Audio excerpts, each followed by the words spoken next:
Alright, hello, welcome back to Elden Ring. We're out here, kind of finishing up all of Limgrave location. Not too many twists, turns, or very big in the scale of things. I think it looked more intimidating from the outside down in case things go wrong, though. Which here it's not very hard because you can see there's a bunch of shit. Just kind of want to approach this.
Just remember, you're always looking for smart ways to approach these battles, so bone dart to kind of draw out these dudes one by one, or you can just run up and have a whole mass horde of them just kind of follow you around. It's up to you how you want to deal with it. Either way, just get it done. This guy, just kind of go up to him and rush him real quick.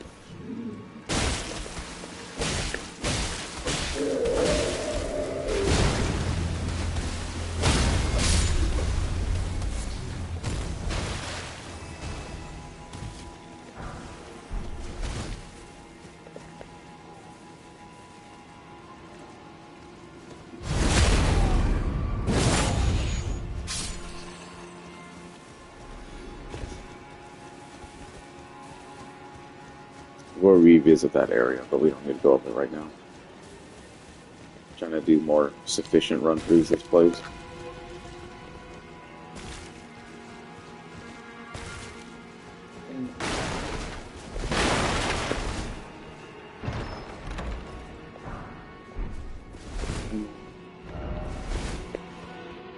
Reliable. Most popular great sword in the entire game. Been with us since Dark Souls 1. Even Demon Souls 2, so. Claymore's been there, done that.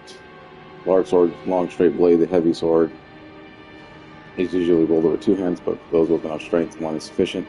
In addition to the strength, heavy sweeping attacks, it can also make piercing thrust, making this a versatile weapon. Lion's Claw is one of probably the best Ashes of War in the game. It's an absolute poise breaker. Used it before, loved it, and keep using it again.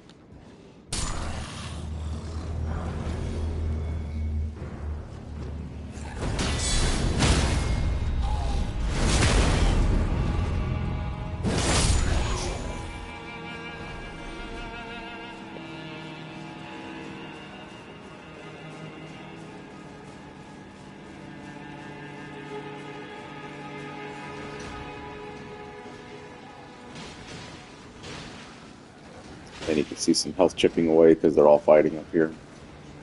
Just kind of pick your spot. Go deal with this guy since he's shooting.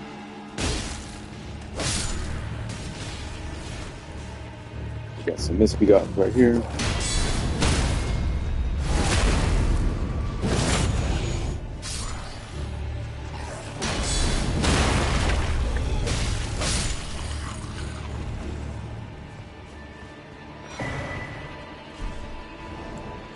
Steel wire torch. Torch of metal wire. The flame can illuminate dark locales or be used to attack enemies. Heavier than a normal torch, but the heated filament boosts fire damage dealt. So it's just a very stronger version of your original torch. And it comes with one unique skill called Fire Breather. So you can breathe fire.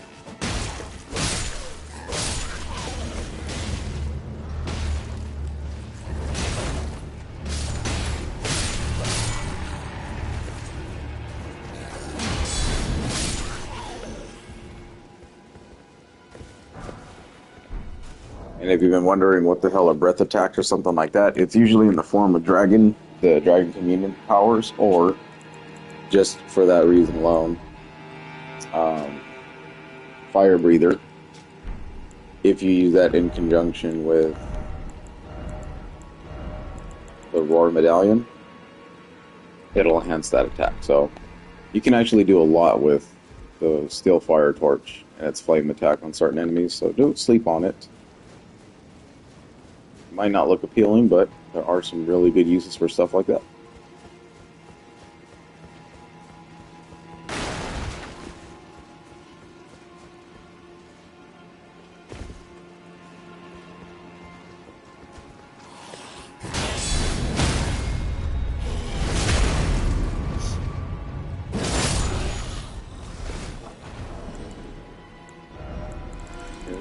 Craft.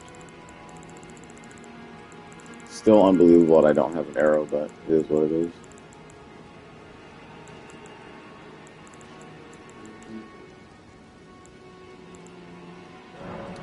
Let's make a few more bumpers.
That's how you range him down.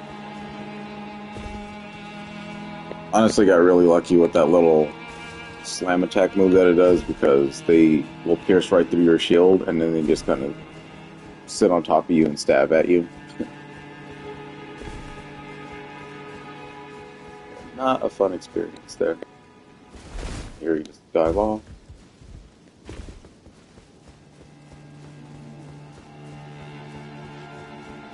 We have Misbegotten behind the barrels.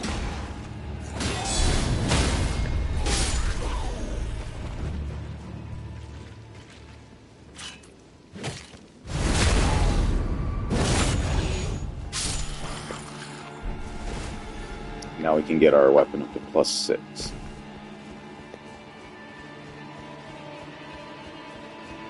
And begin to focus on our secondary weapon now, which is the mace, which is great.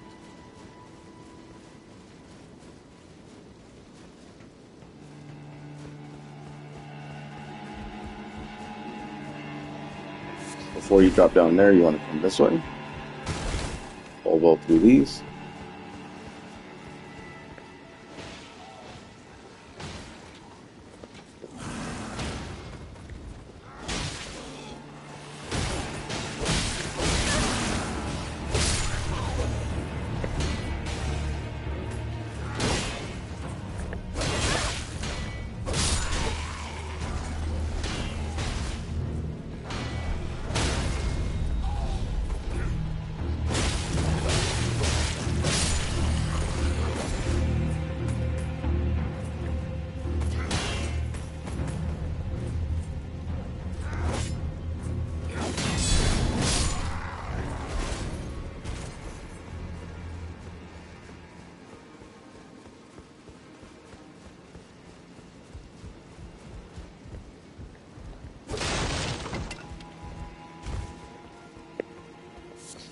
And this is the man we need for Irina and her side quest.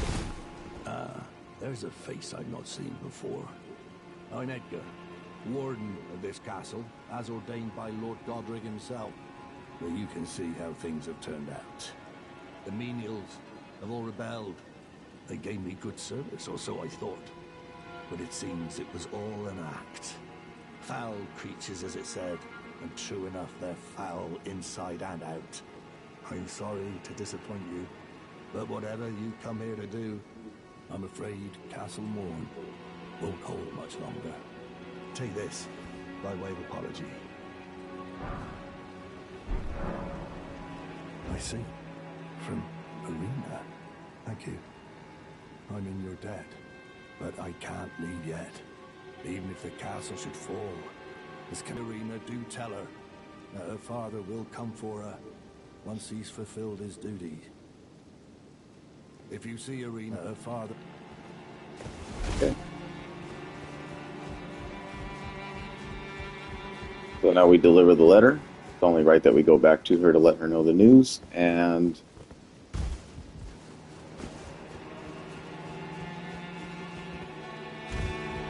before we do that, we want to grab a grace point before we have to rerun that entire area.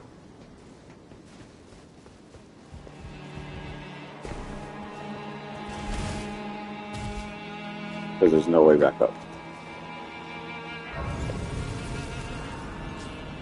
Okay.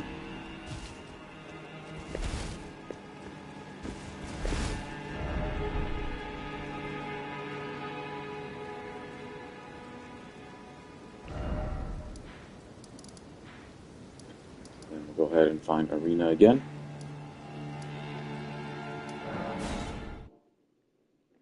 Probably notice that her icon has disappeared.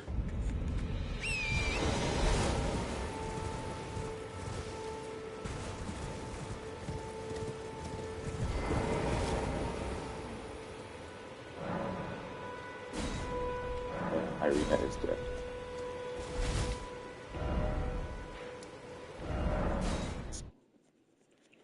So she has been eliminated by the Misbegottens, or by another foul creature we don't know yet.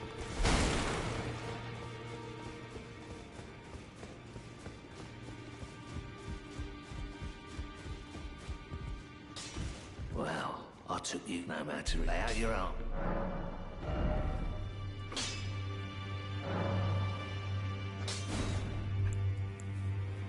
So it's gonna take a minute before we get attribute scaling, so it's gonna be like this for a while in Elden Ring. But just keep on increasing that base damage, and the swords are gonna be keep doing more and more powerful, you know, swings and stuff like that. Alright. Oh, yeah.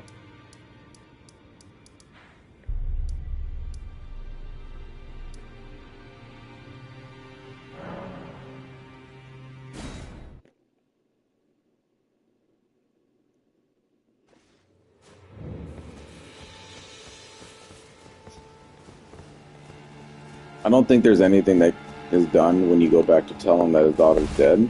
You just have to beat the castle, and then his AI is scripted to move on. If there is, though, then I've never seen it, and honestly don't really care, because the sacrificial twig was probably the best reward you're getting out of that little side quest deal.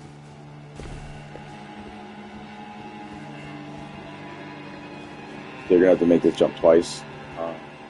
Just kind of fall down here, though. Grab that. And then re-teleport.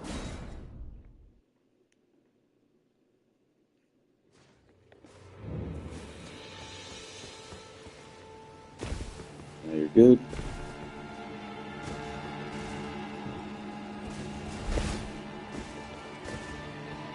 Don't do what I did just there.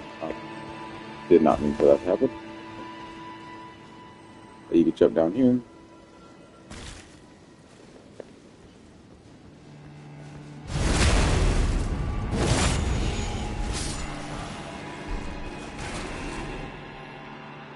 Please help me. I'm of noble blood. If those hideous mongrels eat me, I'll be forever marred. Anything but that, please. Those things are just annoying. Don't even deal with them.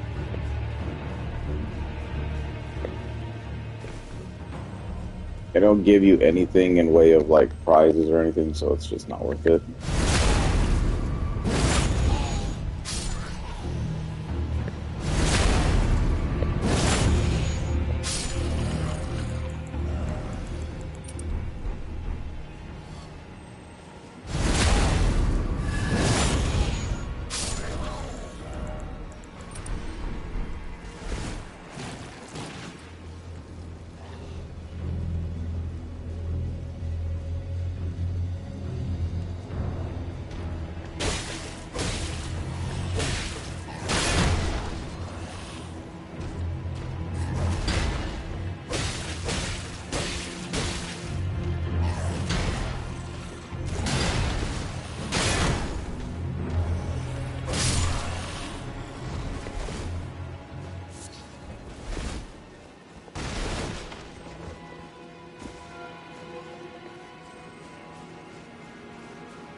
Talisman depicting a twin blade and a confessor, and hence the final hit ending of a chain of attacks. The twin blade technique is tradition of confessors who closely guard the secret of how they preserve the momentum of their attacks. Thus is the final strike on the onslaught more deadliest. Yes. I would say that talisman is probably better suited for faster dexterity builds. Obviously, the twin blade there is trying to tell us something. Like, that's the kind of weapon you should suit that thing for. But you can use them at anything. I mean, if you're able to get your hammer strikes out, like in your colossal weapons, but getting the final attack chain, or, you know, little combo with every single weapon is kind of difficult. Some of them are slower than others, obviously. Fist weapons and things like that, hooks and all that, those are probably better suited for a talisman of that regard. My sword's okay, it's just the only thing is it takes 5 swipes. Some weapons take like 3 or 4 swipes. So if you want to see more constant damage out of that, then you want something that's light, fast, and has not that many combos like this. And then here's a little falling puzzle.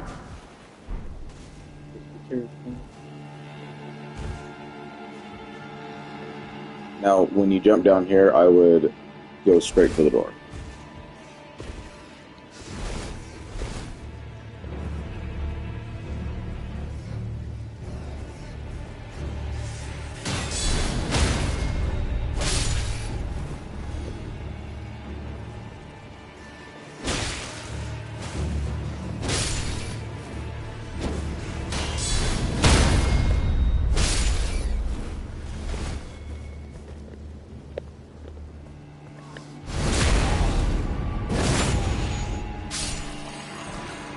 Okay.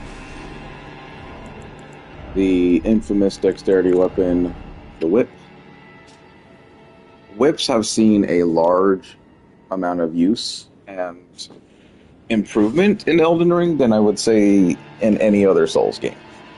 They are largely not ever used in any other game that I've seen. Some people try to do whip runs. I've tried to do whip run, but they're just not the most fantastic weapon in the world. There are a few though, like in Dark Souls 3, the notched whip. Pretty fun to play with because it causes bleed damage, and it's a whip, so it reaches. Let's say it's a very unique offhand weapon, I would say. Like if you don't know what to put in your left hand, if you don't want a shield or something, and magic's not doing it for you, then I would just put a whip and just kind of rely on its like length to kind of smack down enemies from a distance.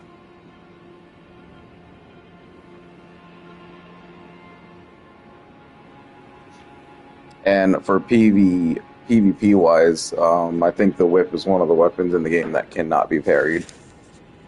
Oh yeah, there it says right there. Though its supple attacks cannot be thwarted by parrying or guarding, it is incapable of dealing critical hits. So yeah. So when they get in their riposte position, you'll never be able to do anything with it. You just have to whip away.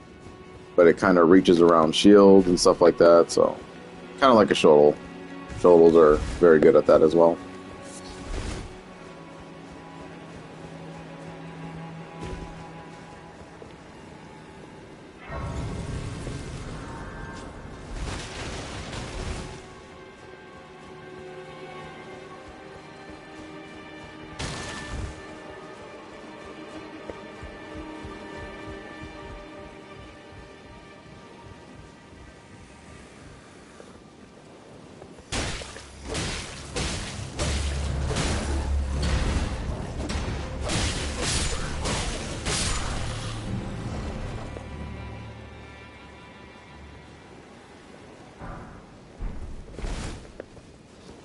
Honestly, getting lucky with these dudes not stabbing me the way they should have probably stabbed me.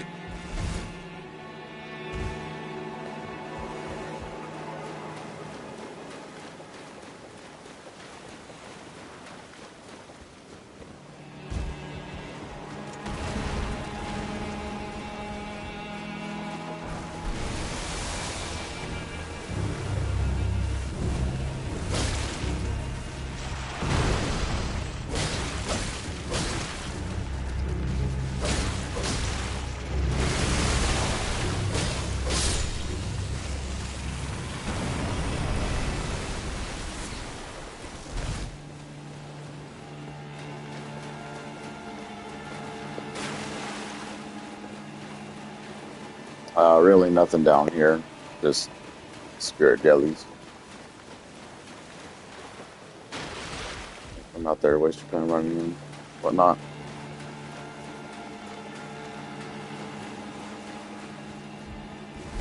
But there is something on the backside. Some somber.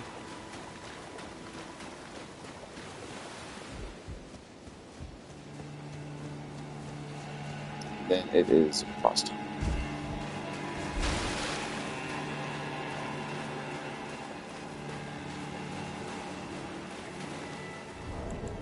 So this is a greater misbegotten warrior. Physical damage kind of turns into like a brooding Hulk at the end. Does just a little bit more increased damage in the second phase, so just kind of prep for that. Yeah. The jelly might not last very long in this fight, and I think it's harder with the distraction anyway, because this dude's movements are pretty wild and chaotic as it is. You can summon Edgar here. I think Edgar is more of a better option.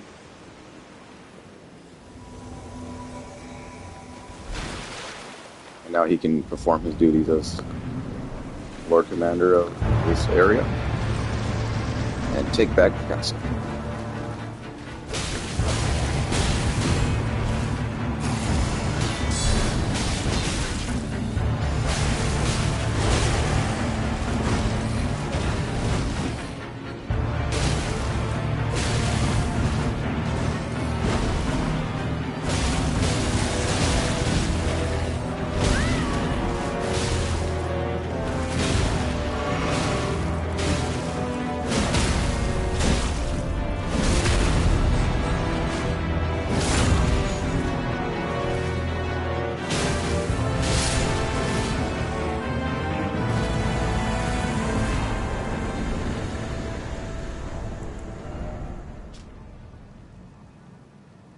The story sword of Castle Morning, Revenger's weapon, it is burdened with oceans of anger and regret. One of the legendary armaments, a lone surviving champion from country now vanished, was so determined to continue fighting that he claimed the swords of an entire clan of warriors. Yes. George R.R. Martin to its fullest right there. Swear an oath upon the great sword to avenge the clan, temporarily raising all attributes for a certain duration. While the oath's effects are active, poise will also be increased. So it has its uses. I mean, it's a decent starting colossal sword if you're, probably the first one we've seen up to this point. If we're taking the route that we're taking, But nothing else to be had here.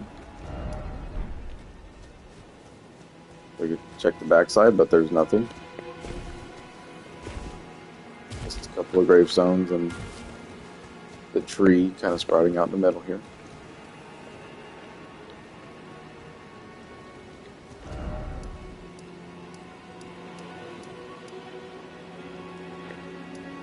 And I'm not sure if he's going to stay there, but we'll just do this real quick.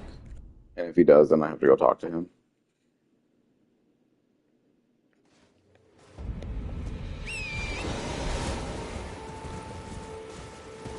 Yeah, I didn't think so. So he'll be over here.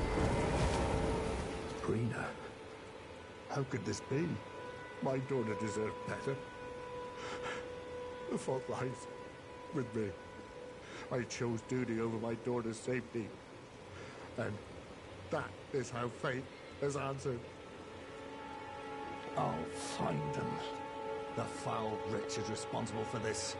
I'll hunt them down and exterminate every last one of them. Rest assured, Arena, it will be done. I'll find the foul. I'll hunt them down. Rest assured. Okay. No more to be done with that for a while. You do want to make sure you get that dialogue going, though, because you'll see him later. That's it for really a lot of Limgrave is now done.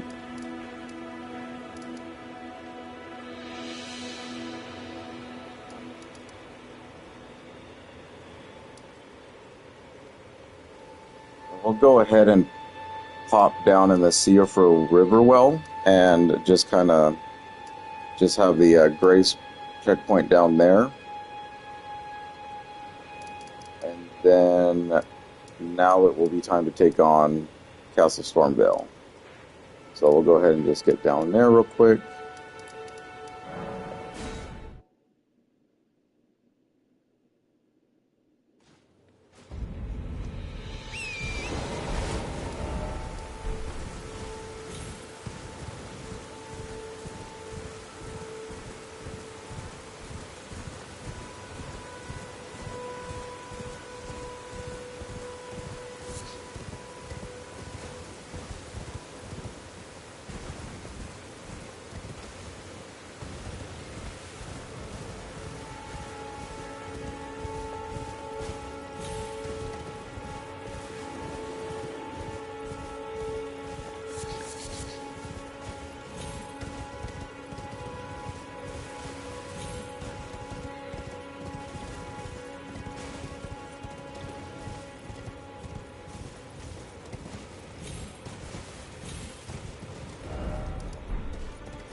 We want to pick up some of these flowers though, so we can get our holy water pot stuff.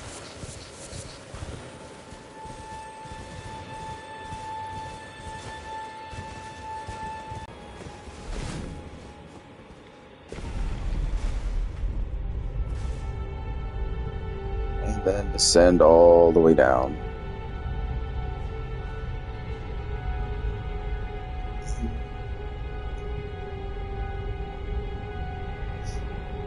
So what's really cool about Elden Ring is that there's an entire underground network, like a whole underground network of things to do down here.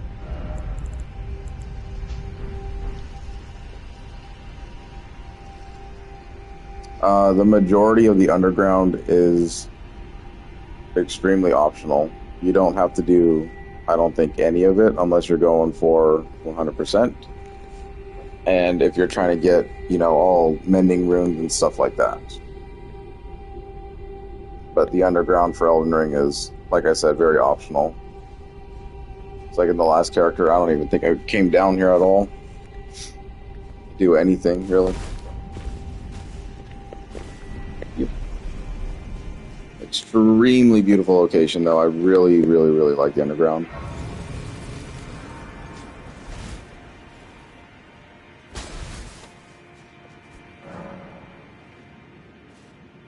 I mean, you can tell it's a whole adventure on its own. You got like a nighttime sky underneath here, so the world is lovely. And if you click down on R3 here, right stick, this will be the underground map, and then this will be the top map. So really, really neat stuff going on now. Go ahead and put a marker down here to signify that we need to do this. You can handle this whenever you want.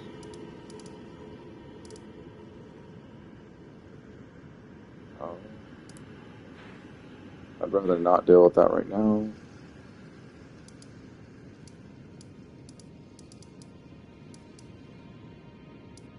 So everything's looking pretty good. All right, so now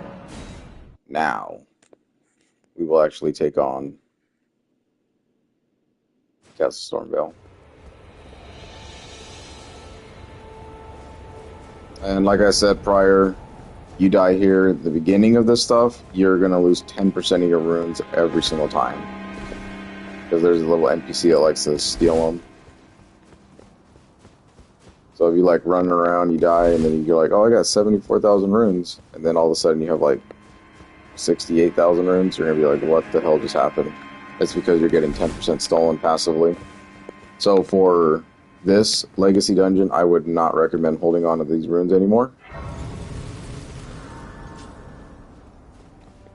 It's kind of funny, when I ran over here, I kind of forgot to pop that. But you would go down there, find some fire grease.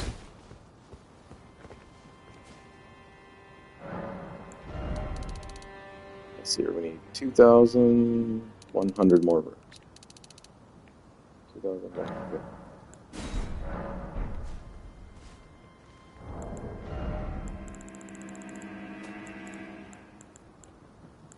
So here's our 2,000.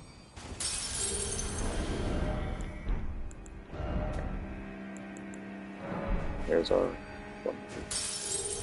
Okay.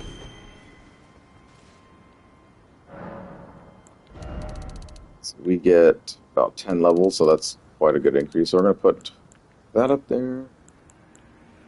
Raisin buds, and then points in there. There we go.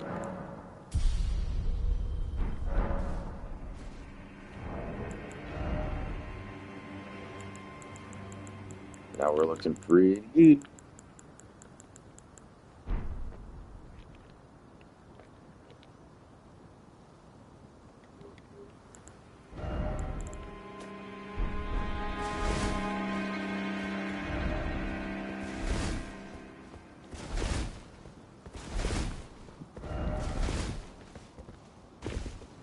You there? Come over here, would you? You're tarnished, aren't you? I would advise against taking the main gate into the castle. It's tightly guarded by hardened old hands. Oh, try the opening right here. The guards don't know about it. You'll breach the castle undetected. Yes, that's the spirit. You're just the kind of tarnished that I like. I pray for your success.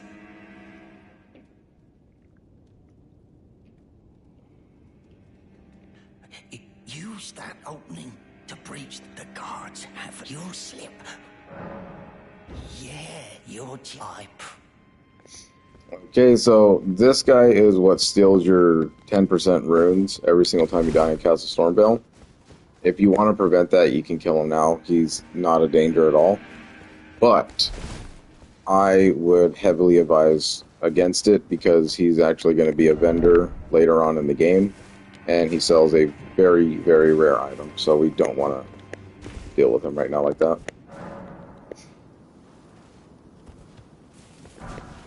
But in all honesty, we are definitely over-leveled for Stormveil, so you should not see any issues here. So, exploring all of Limgrave and even the bottom portion before hitting up, the Legacy dungeons, that's kind of like the formula they wanted you to do anyway, so that you're ready for these places. Because if you just come here like right out the gate with all your starting equipment, never leveling up or anything, you're going to have a pretty hard time here.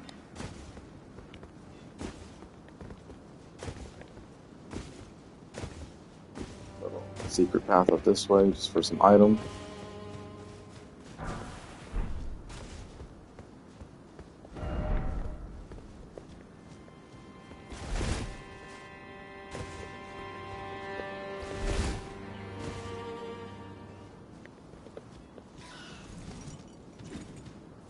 These dudes are tough.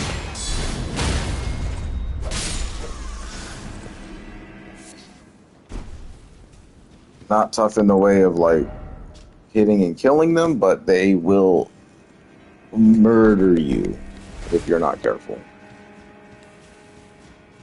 We'll actually just come over here real quick to grab this because this can all go wrong real quick. I've died to these birds a couple thousand times. I think anyone who's played this game will also admit that, like, yeah, those birds are kind of stupid.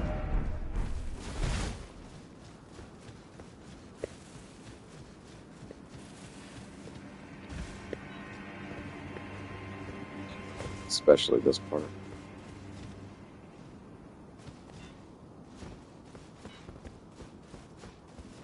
You want to fall?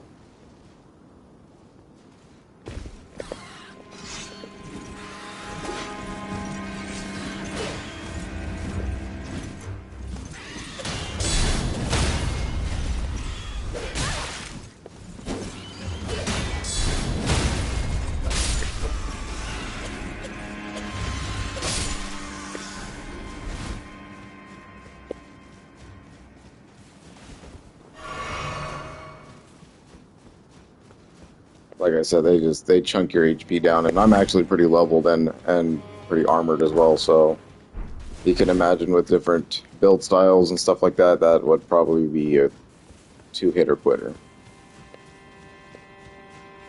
And all for some arrows and shit.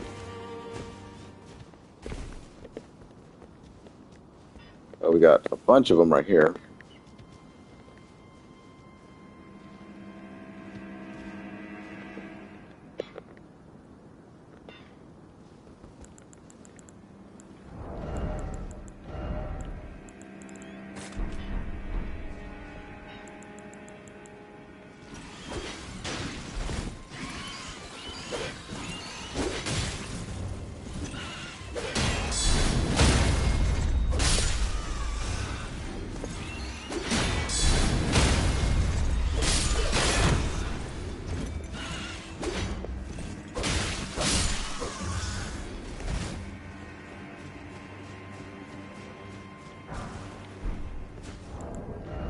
Now we got our 3. So, you know, like I said, the indication of items might tell you what level you need to be at when you approach this place. So if you're doing all the exploration through Limgrave, you should have up to a +6, and then on your way now to up to a +7, 8, and 9 weapon. So progression tells its own story. See little siege happen here. Rocks thrown into the side.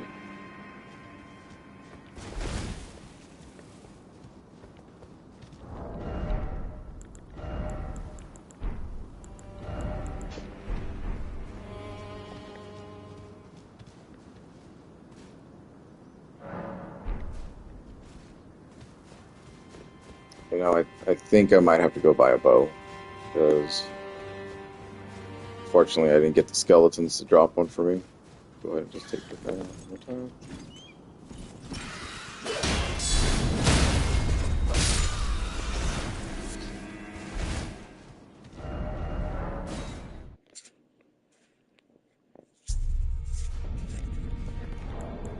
Unless I got one and I just didn't know. Doubt it though.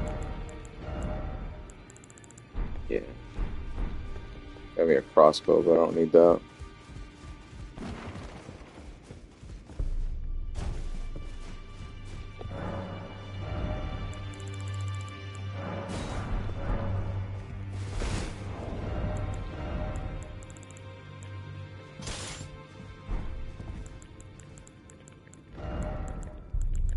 And then you see these pouches right here. These are for your bolts and your arrows. Automatically switched. I think there'll be a tutorial as soon as I equip the bow, how to use it.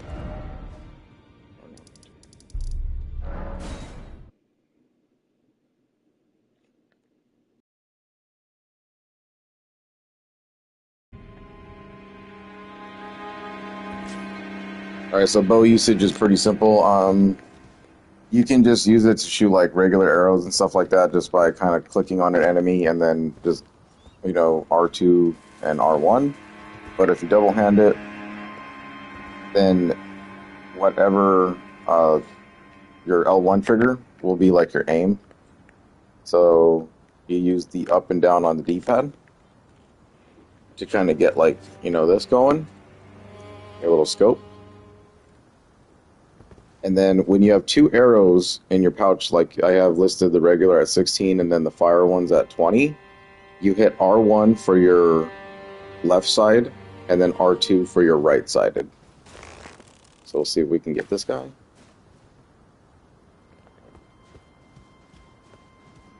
And arrows have like a little, like they drop, you know, so you have to kind of figure out the arc and whatnot.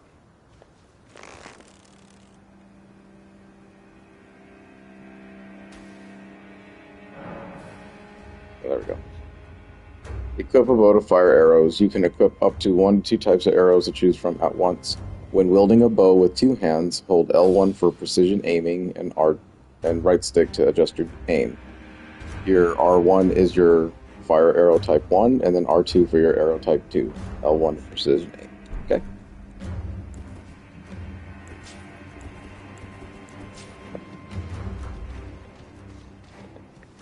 Yep, then we've made everybody mad.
really nice drop. Hook claws. Weapon worn on the fist comprised of sharp parallel blades, favored by those who lurk in the dark. Lacerations cause blood loss with great effect. Claw weapons come in pairs. Two-handing this weapon will equip it in both hands. The skill is Quick Step. Phenomenal weapon. Used the shit out of that in one of my bleed builds, and are actually really, really fun to use. You can probably proc bleed at least 2 or 3 times in a battle against a boss, just because of how fast they apply it, and how quick those weapons are. Definitely very overpowered, in my opinion. Just gotta throw the bombs at the barrels here for us. Dickhead.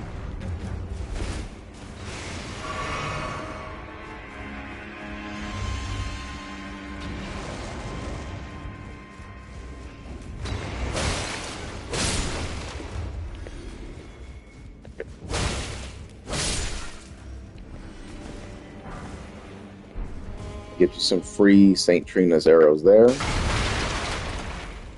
Those are the ones that put people to sleep. More throwing knives.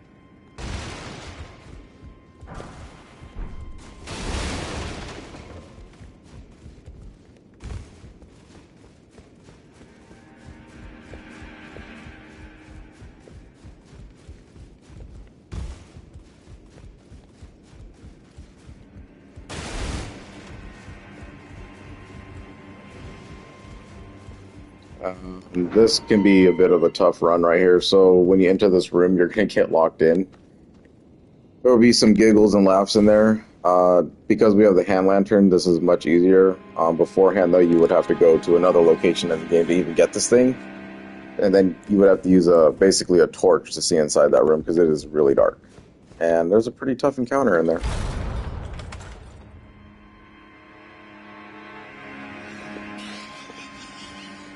So these banished knights are... Yep, there we go.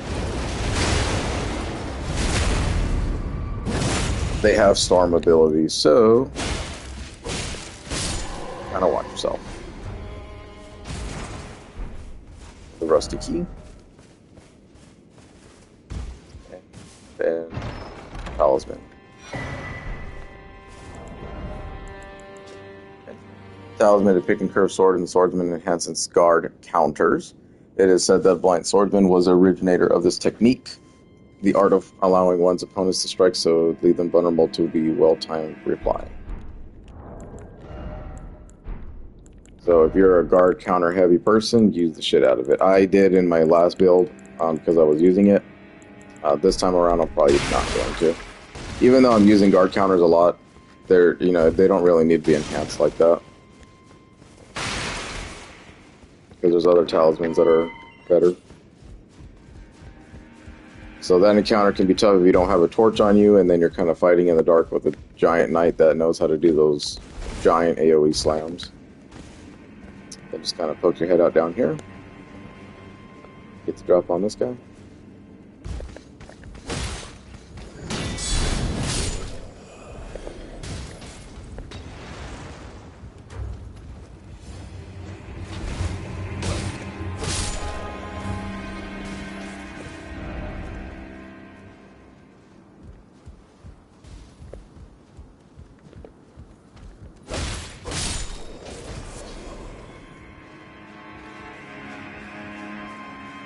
Look at that guy.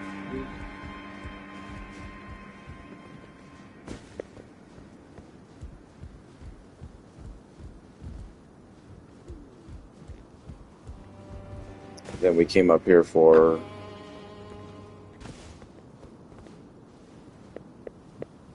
always mess this up.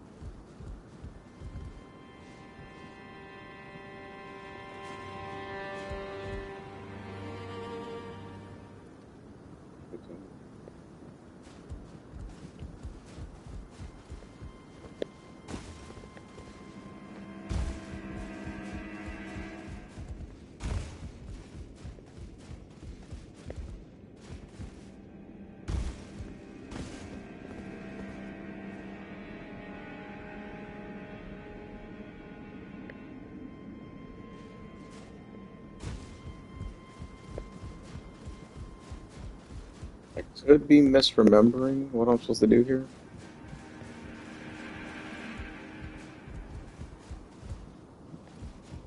Yeah, this is... Don't really remember what the point of that route was now. I kind of think about it. Anyway, use the rusty key here. We want to climb the way up.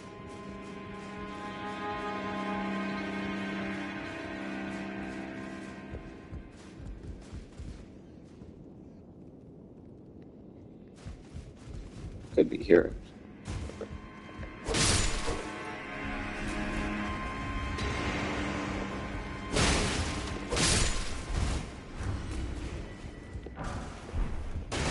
Fire, please.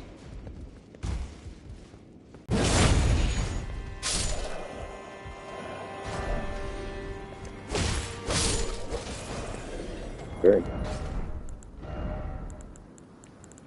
They rarely dropped a spear. You know what a spear is? I'm not going to go into that. It's-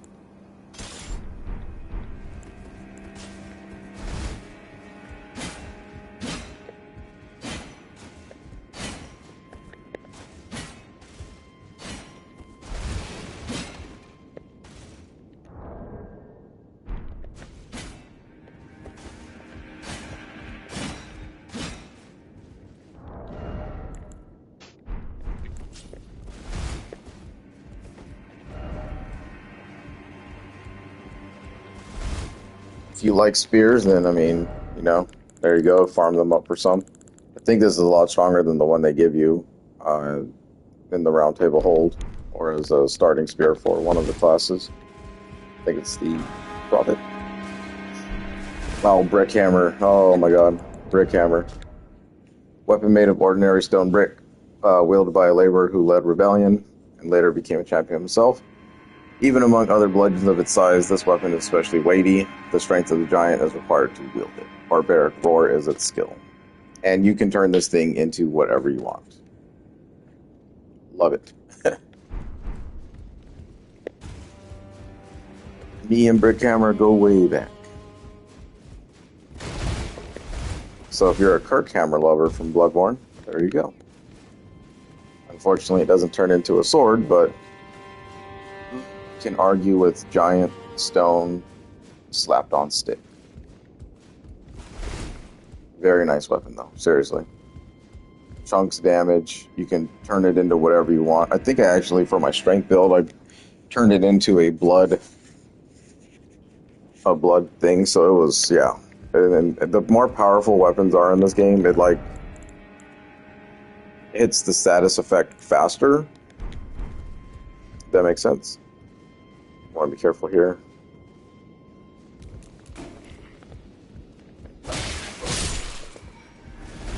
He'll just grab you, stab you, take a lot of damage.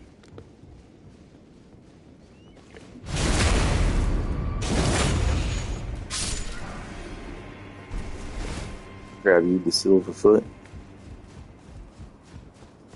Walk up here. You can walk down here though. There's mushroom. Mushroom we're obviously using for item crafting, so we need that. Free ones, why not? Right here, you want to be careful. Vanish Knight. Okay, so you want to drop. So you get to the other side. Just gotta be careful here. Then you want to drop again. And coming out some arterial leaves. So there you go. Little secret there. That's how you get the glowing thing from that side.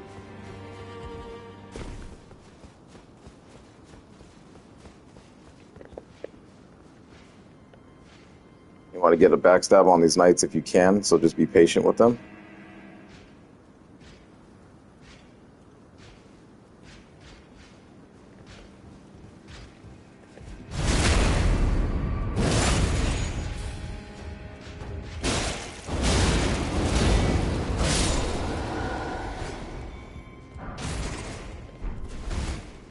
pretty good drop.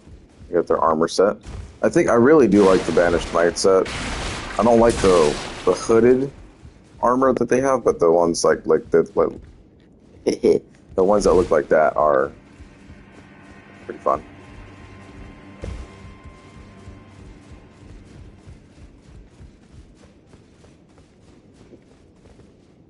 Come over here for some grace in case things go wrong.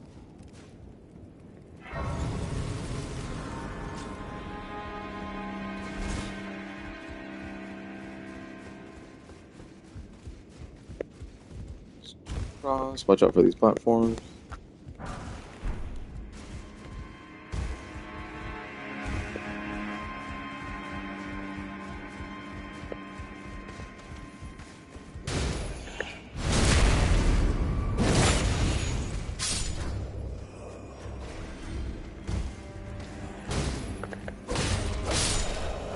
This time. He always kicks me.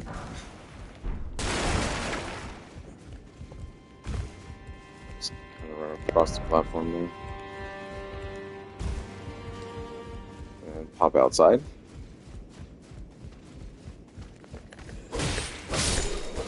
He never comes around the corner. Might have been this guy right here. Yeah, so there's a guy chilling in the corner there. That was him.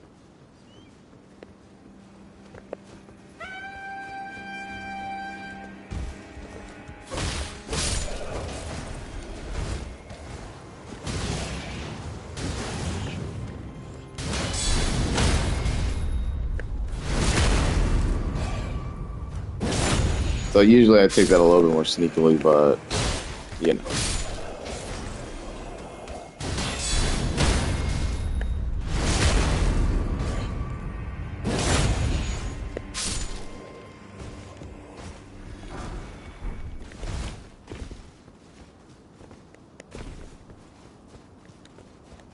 But yeah, you would sneak under him through this, and my light's not probably helping anything, but yeah. Then stab him, and then you can get these guys pretty easily. And I'll run across here, and this is a little secret thing. Just watch jump right here. Kind of hug the wall as close as you can get. Come down this way, drop, and stone sword. Now this thing is pretty difficult. It's an upgraded version of those birds we fought earlier. This one has flame ability, so you really want to be careful.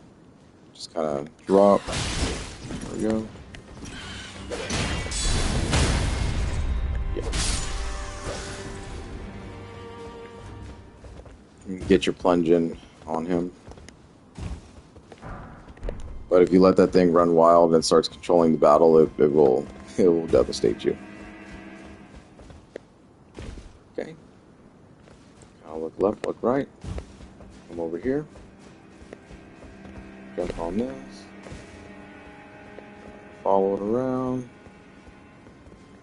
Following it.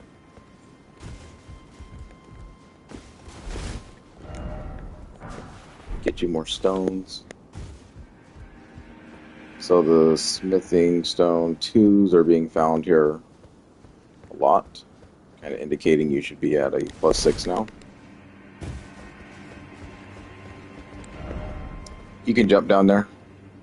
You won't die, but in my opinion, not worth it. Just kind of use this.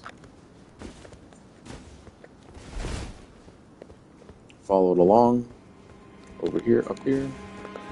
And quickly take these guys out. You're going to have one that chases you around.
Talisman depicting Claw and an assassin enhances jump attack. So this, in conjunction with another uniform you can get in the game, will make your jump attacks really powerful. So jump attack is obviously a huge poise breaker move, and then adding this will only make that even better. And then once you get a certain uniform later on in the game, you double that up, and you will have a jumping fiend in this game. The assassins of Ravenmount are killers by trade. They assail their victims while dressed as birds of prey. Super dope. Okay. If you're a mage and you have the wide arc spell, you could just summon it, cast it on these things, and you will eliminate all these birds in one shot. It's really cool. Unfortunately, I'm not one, so I don't believe we have anything really worth of doing this. Let's see, can I make explosions?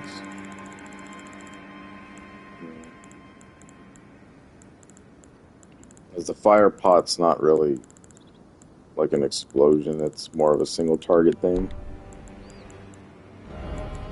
We can try the rock. I don't think it's going to do anything. It's not really that big.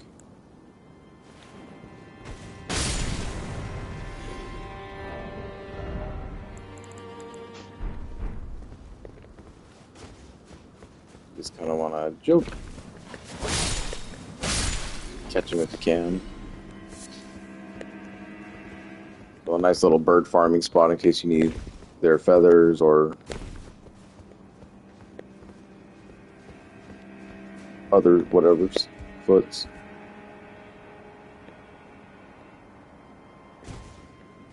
Okay. From here you kind of just want to drop and then drop. This can be a little dangerous. We can use this as like a escape.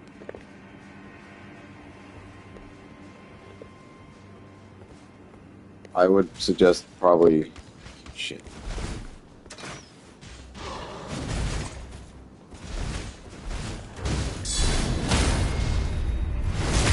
Let's take the iframes.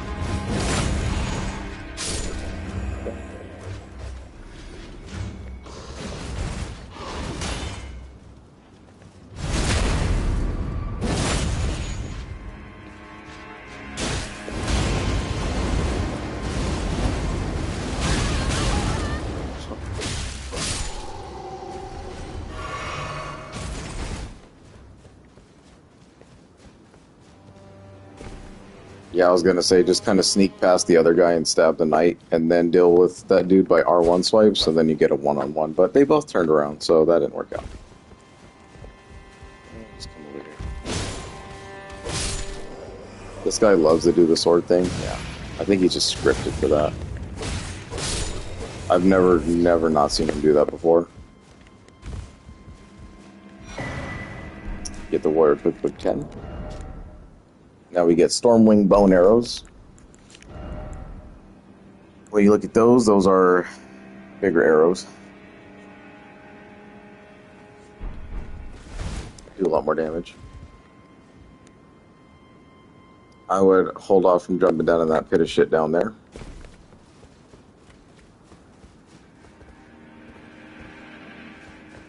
Coming across here, kind of jump. Jump for this guy. Okay. That axe they have is pretty powerful, so we want to aggro at least one of them.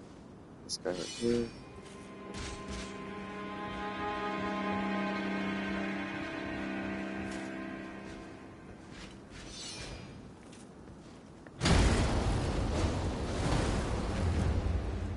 Hopefully I didn't draw both.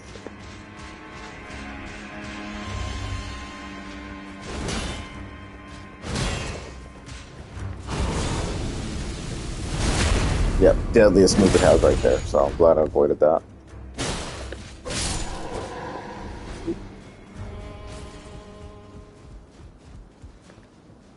And this guy, you kind of wide arc around him.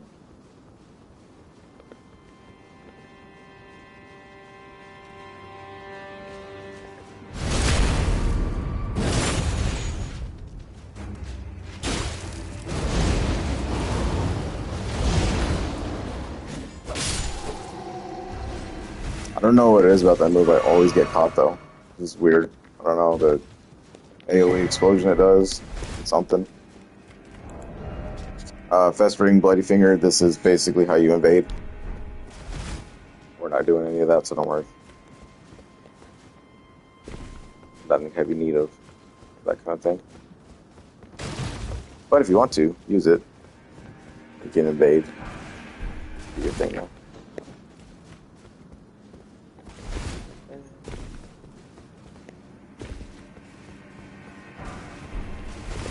Little door. Just remember this.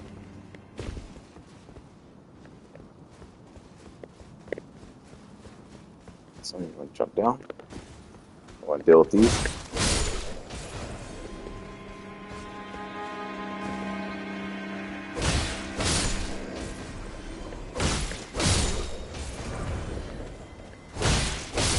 Nice. Super rare drops from those guys, the Smithing Stone 2s. Usually they just give you all their armor.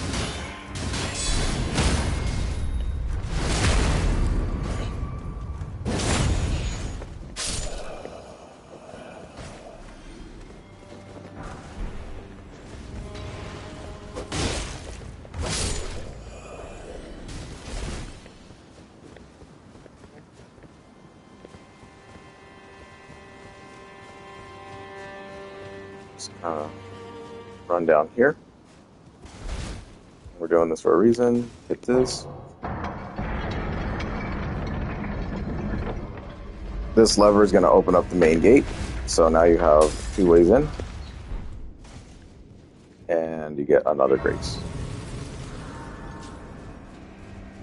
Run through the door and get some equipment. A board hung from the neck depicts a sprawling tree, its roots and branches forming 2 holes. This is a self-imposed shackle. A voluntary display of allegiance to the archery increases faith. So for your faith builds, it's a very good uniform to put on so you can get a little bit of an increase. And just to show how you read that. So if you look, where faith is 9 and now it goes up to 10. So certain uniforms in the game will increase your stats. That's a very cool addition.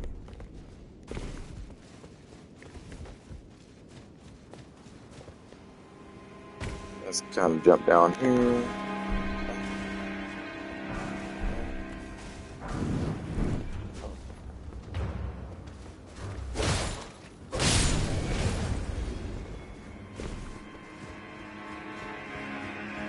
Oh, hello.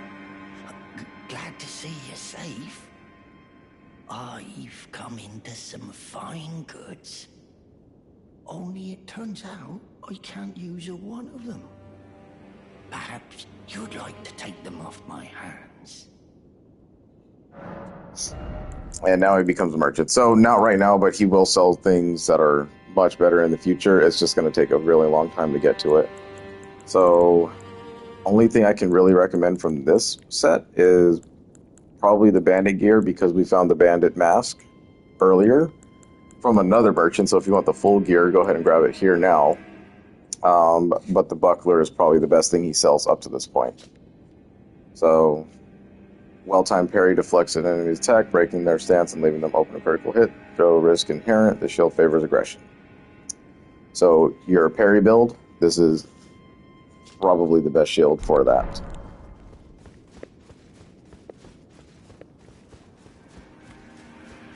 Okay, come over here.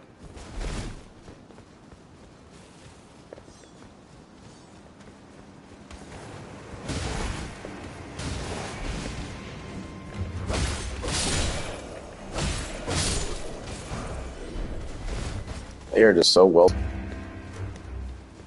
A lot of range going on, so just kind of want to guide this guy out.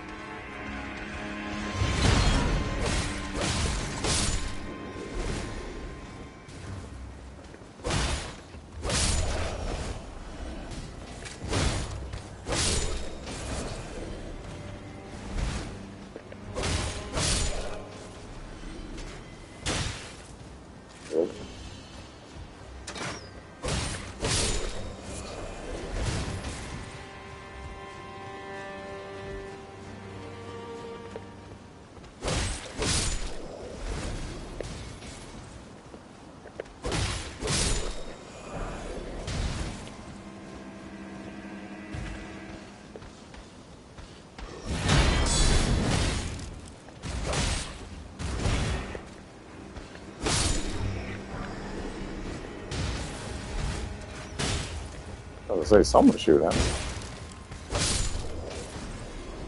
So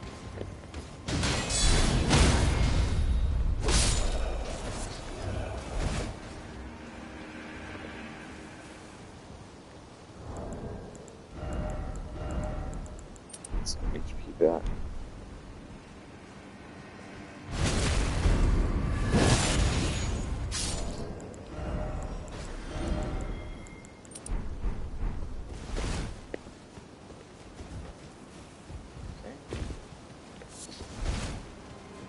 And then coming through here, take a wide swipe. You see we have a giant, scary looking thing right there.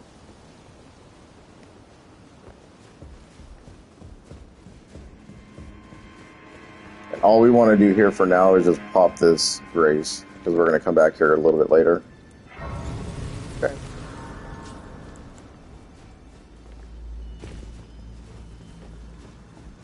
Now this fight can be kind of difficult. I would put your jelly out.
Probably didn't make that fight look easy.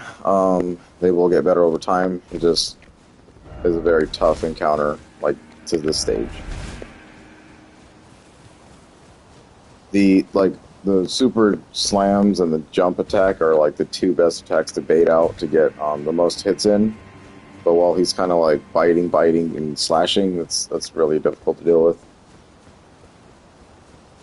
We're doing pretty well though. Moving on.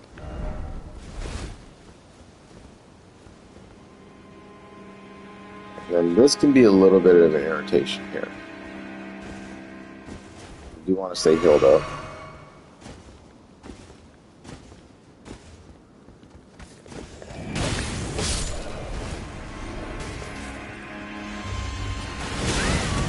Yeah.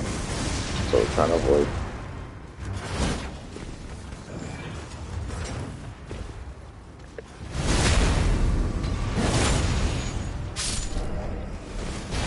I-frame through that. You get an Arbalist, probably the best crossbow in the game.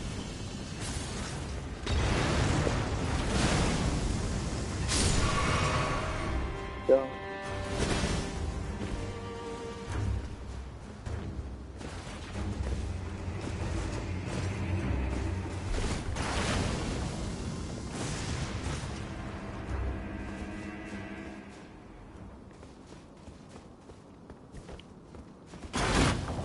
Trying to bait his attack.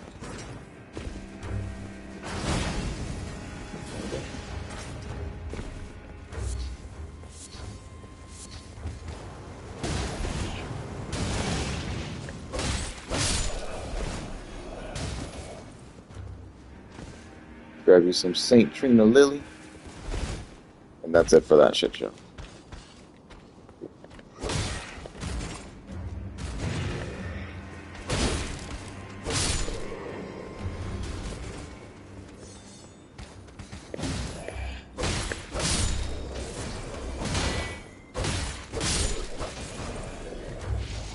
You just kind of run by him.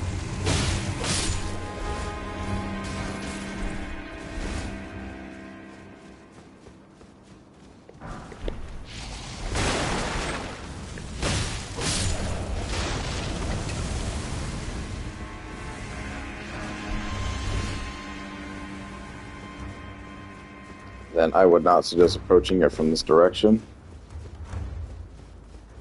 So you can get a little bit more on the backside of them.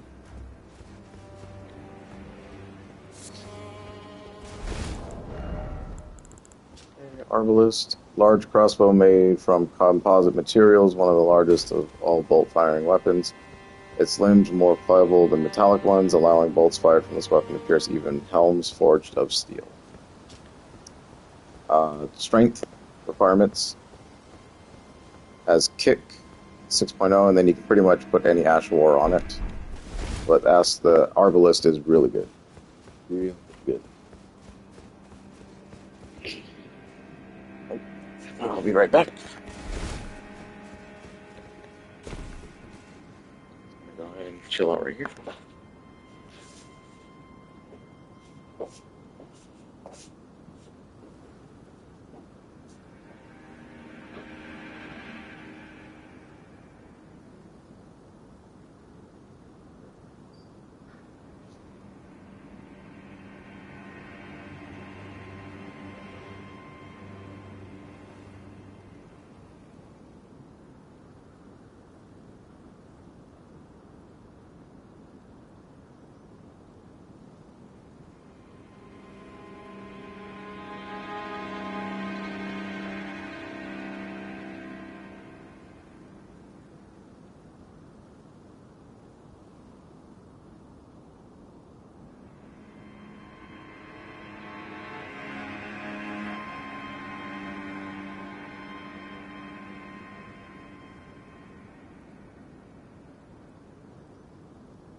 Okay.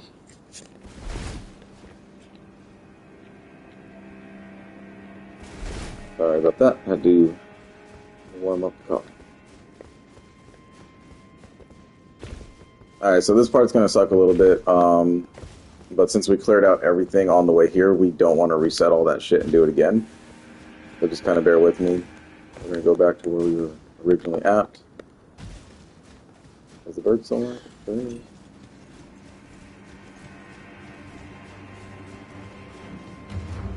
He'll make a point to kind of follow you. You just outpace him there.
Okay, now we're back here.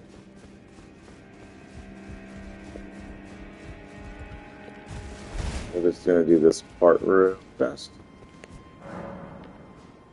We'll do all this section. But you can see here like a little thing. We can easily reapproach that section we were just at by jumping from here. I got it in fall, that would have been embarrassing. Then just jump back up. Go over here. Safely drop. And now we're back to where we began, right? But this time we're going to go in here, fall off of this, grab this,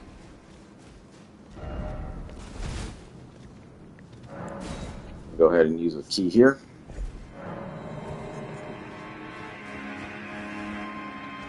A little bit of a tough room though, so be careful.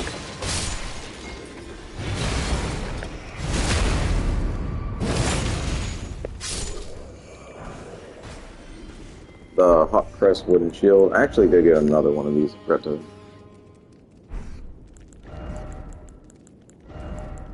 It was this one, the Frenzied Flame one. Tall, medium shield, light for its size, easy to handle, carried by soldiers of the village inflicted by frenzy. The yellow frenzy flame is a symbol of affliction, serving as a warning to those who might approach the village. Yeah. The iron wet blade. Iron wet blade with a cipher engraved can be used as a whetstone knife. When applying an affinity, uses Ashes of War, an additional affinity of heavy, keen, or quality can be chosen. Okay. So there you go. They are now implementing our quality build to its fullest there. So standard has been the standard, but now we can actually start tailoring our weapon toward the quality style. The Misericord, however you say that. Dagger favored by military positions in white. The pointed blade is hard and sharp, making critical hits especially potent. Medicine is mercy, and mercy upon battlefield is ruthless. Beware of killers clothed as men compassion. One of the best knives for criticals, so if you know how to parry, that thing is really powerful. And a parry dagger slash Misericord together, crazy.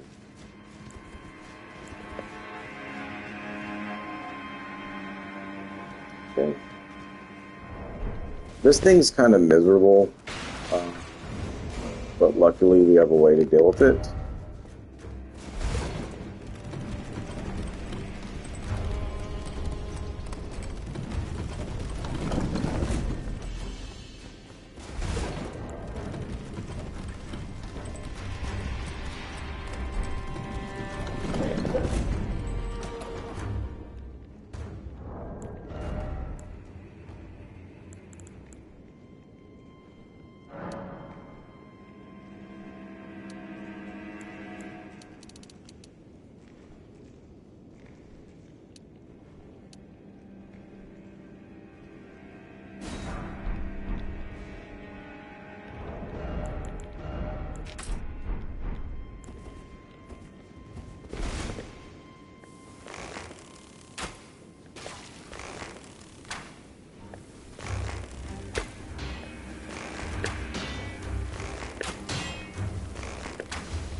Still got me.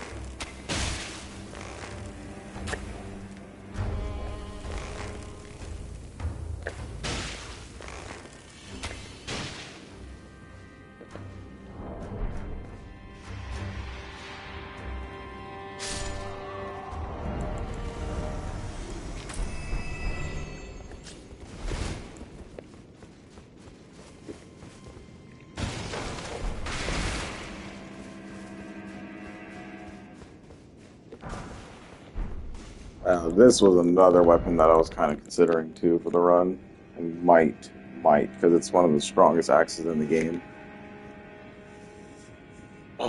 Little Leviathan axe feel to that thing, right?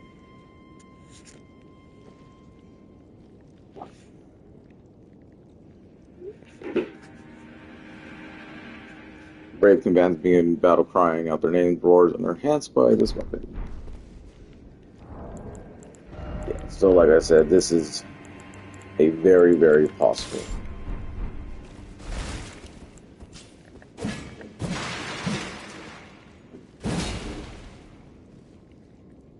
Really pretty big too. So we'll consider that for the future. Right here, you want to be a little bit careful. There's some dogs.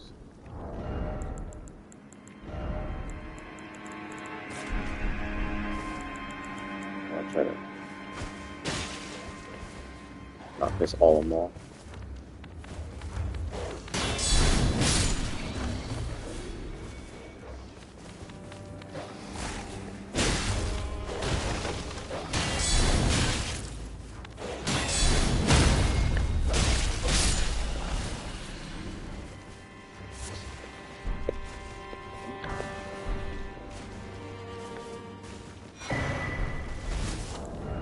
So if you remember the girl by the shack, she wanted this for her memento. Memento left by Chrysalid, sacrificed for grafting. A brooch wrapped in red velvet. Traces of blood are visible. Faintly visible spirits try to convey something, but their voices cannot be heard. Yep. So that is a key item. I'm going to need it for her. Turn it in here pretty soon.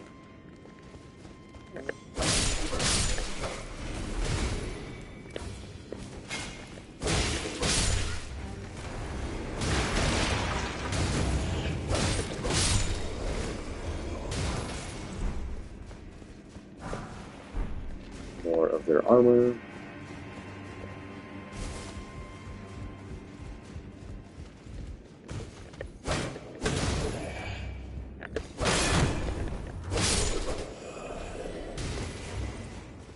Really want to watch the knight there. It's probably the most dangerous enemy we got so far, with no heals left.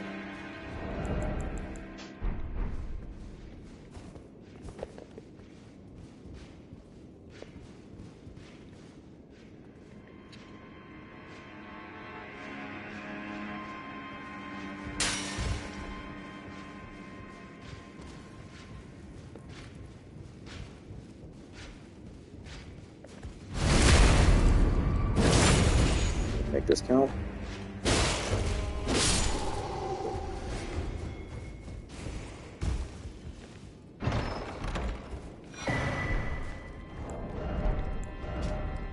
A golden veil of intricate design. Use FP to mimic nearby objects. When Godric was hounded from Landale, the royal capital was.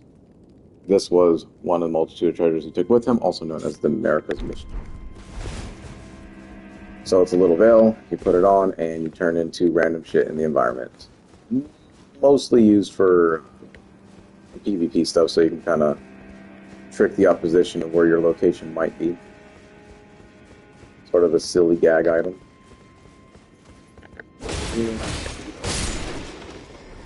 Probably first time I've never seen that guy have glowy eyes.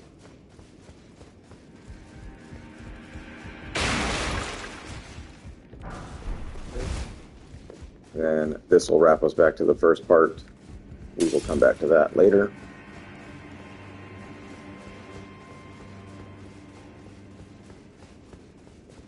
You want to jump over the sandbags. A little bit of HP back.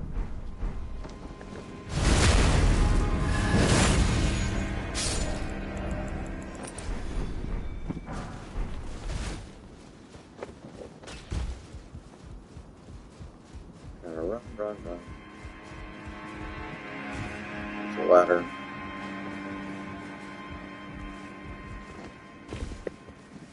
And really nothing on these sides, so you don't really have to explore them. It's the down that matters, I guess. Wanted to go for this guy. Shortcut. Kind of run in here, watch the corner.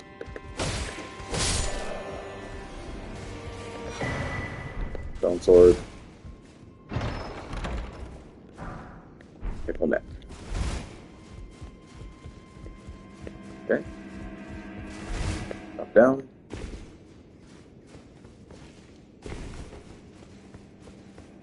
Hard left. Up the stairs. There'll be a guy on our left. He just throws pots at you. Oh.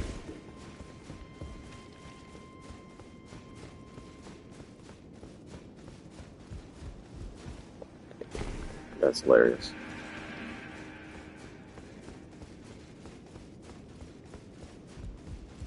Just tried and true method. Just staying on the damn platform. And arrows. Okay. Says good luck, but it's honestly not that bad. As I get fucking chested.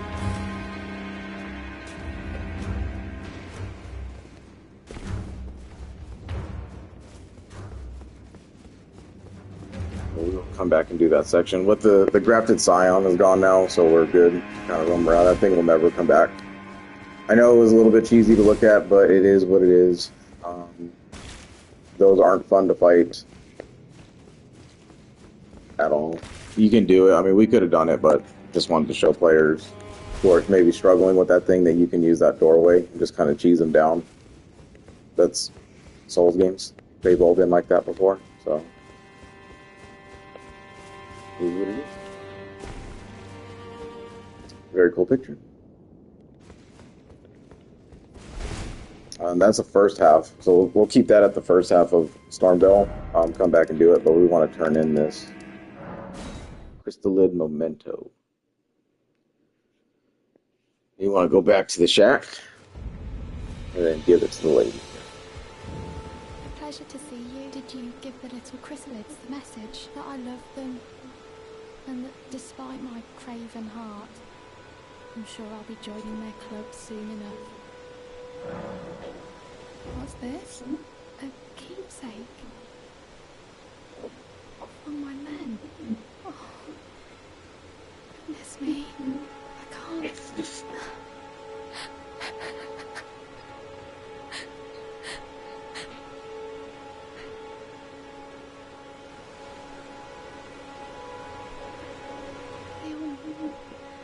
Believed in me.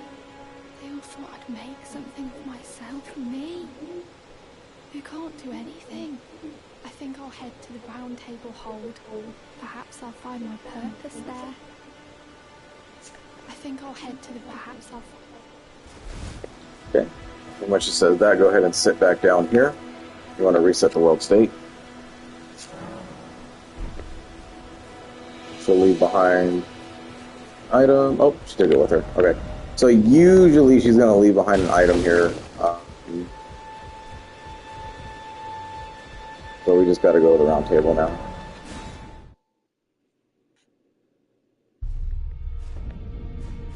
She'll be over here by the fireplace.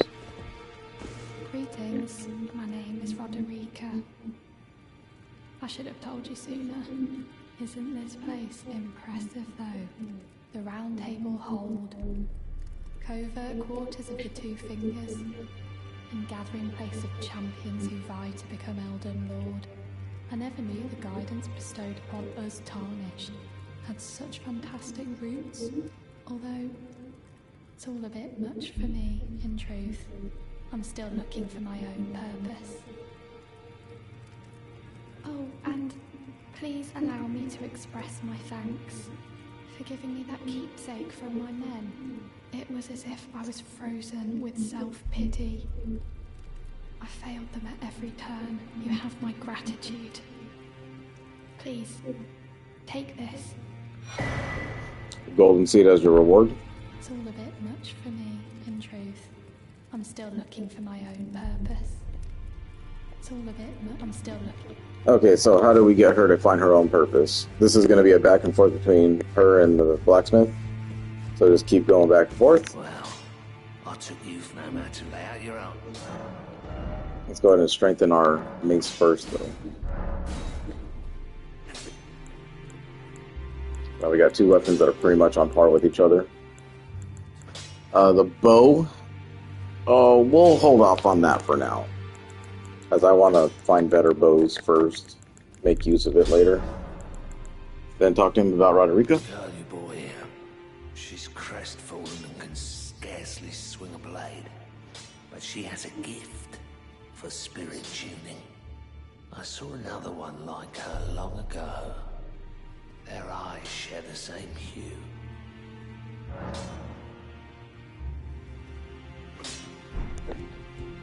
Then back to her. It's all a bit much if I'm still looking. You're telling me I possess some kind of gift? I don't believe you.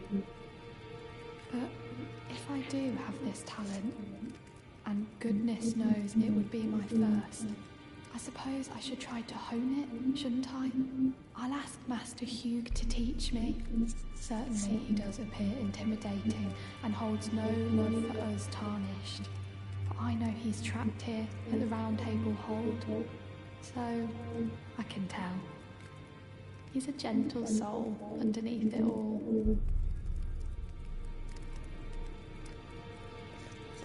If I do have a talent for spirit tuning, and goodness knows that would be a surprise, I suppose I should try to hone it, shouldn't I? I'll ask Master Hugh to teach me.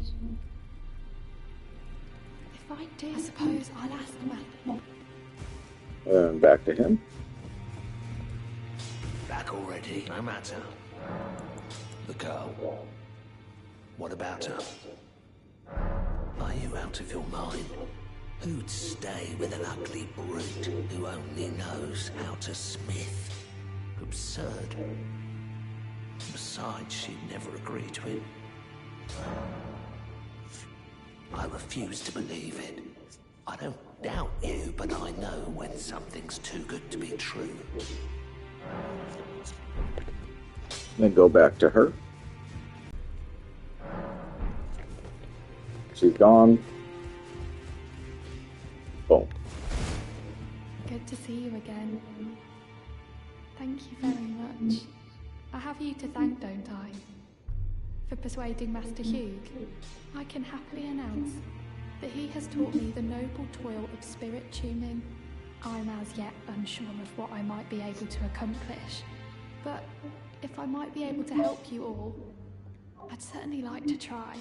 And if there's any chance to ease the suffering of my dear men who were grafted, well, I certainly must try. Roderica, the Spirit Tune Apprentice. Pleased to make your acquaintance. Roderica Spirit Tuner.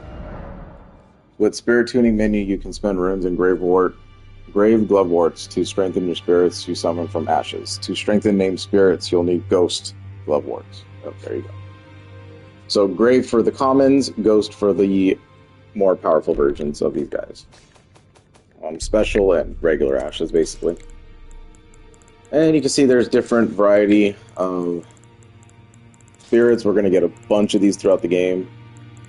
It's heavy rune requirement to upgrade them. Some of them aren't. Like, you can just kind of tell what use they really are. And basically what upgrading your ashes will do is keep them alive longer and make them a little bit more powerful in terms of whatever abilities they have. So very well worth your time to upgrade these dudes.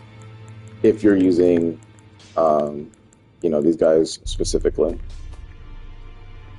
And then the cost only goes up higher. So you're going to need a lot of runes to do this, but it's not that bad. Greetings. Are you here for spirit? And talk to Hugh one more time. Well, I took you no matter. Lay out your arms. I spoke with the girl. She has a gift for spirit tuning. So I told her everything I know. I'm indebted to a spirit tuner I met long ago. It was all I could do to honor her. I'm sorry I doubted you. Okay. Roderica's quest line is complete. I am pleased to see you again. Would you like me now? Go ahead and let her hold you. Sometimes I don't know what activates her next conversation, so we'll just keep it going. I just hate how slow it is. You asked. Then good day to you. So nothing there yet, so we'll have to get another NPC to join us and continue her little quest deal.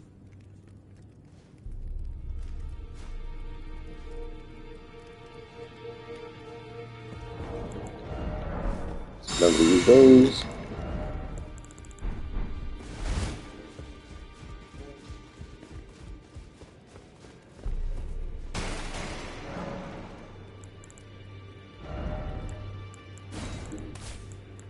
I like the opening bubble tier there, along with healing, so you get like a heal and a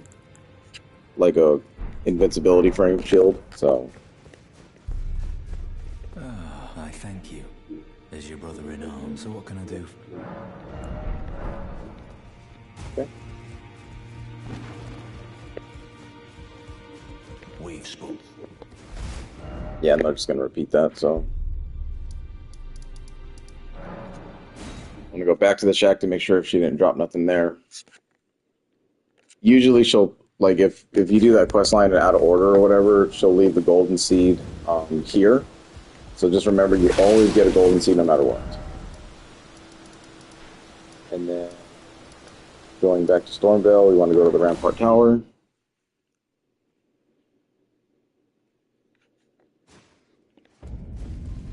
Turn around. Go ahead and use this elevator. Oh. Yes, good job.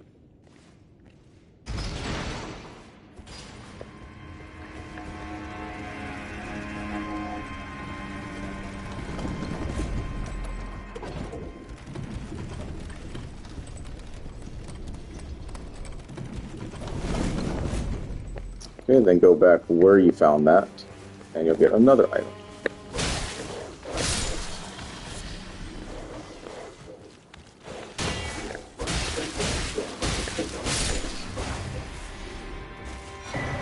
The Crimson Hood. Hooded cloak of vivid crimson worn by expiry royalty. Increases vigor.